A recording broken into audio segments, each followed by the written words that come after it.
we do have to remain flexible in our expectations of other people, because we get into any rigidity and we start to see the decline of relationship. And that completely rubs each other, here we go again, the wrong way.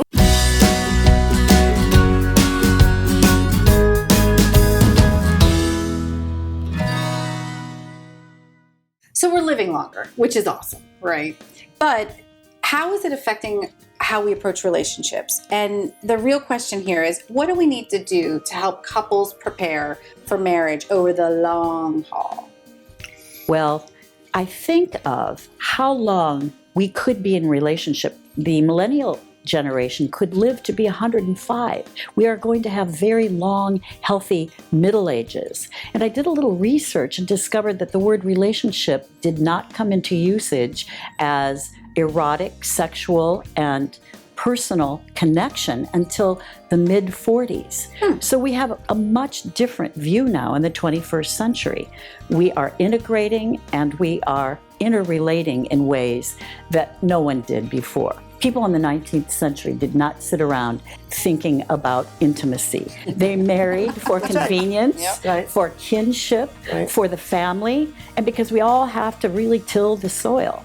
Now we have the luxury of the language of intimacy.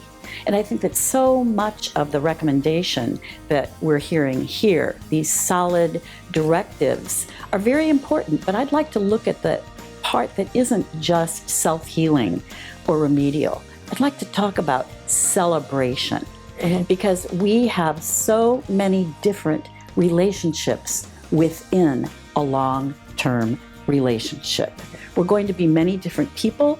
Our partner is going to be many different people. And monogamous does not necessarily mean without affairs. In long-lived relationships, there's probably going to be some kind of infidelity. And so if we're honest, if we're very truthful from the beginning with our partner and recognize intimacy ebbs and flows. And it's important to enjoy the life stage changes. I'd like to add the some of the brain science that tells us about how to create a good relationship. Novelty. Novelty drives up the dopamine system in the brain, can help sustain feelings of intense romantic love. Just do novel things. You don't have to be swinging from chandeliers. Just go to a different restaurant on Friday night. Take your bike instead of the car. Go to a different town, whatever. So novelty drives up the dopamine system. Stay in touch. Any kind of holding, kissing, hugging, sleeping next to each other, holding hands in the movies drives up the oxytocin system and can stimulate feelings of deep attachment. Anytime you have sex, you're going to want more sex because it drives up the testosterone system. And sex is very good for the body and very good for the brain and very good for your sense of humor. And it can actually even act as an antidepressant because there's so many good qualities in seminal fluid. And last but not least, say nice things to the person. I've mentioned this before, but bottom line is they now know that when you say something really nice to your partner, not only does it help that person, but in you, it boosts the immune system, it reduces cholesterol, and it is good for your pulse and your heart. So just say nice things to the guy, go do novel things, stay in touch, and have sex. That's what the brain says.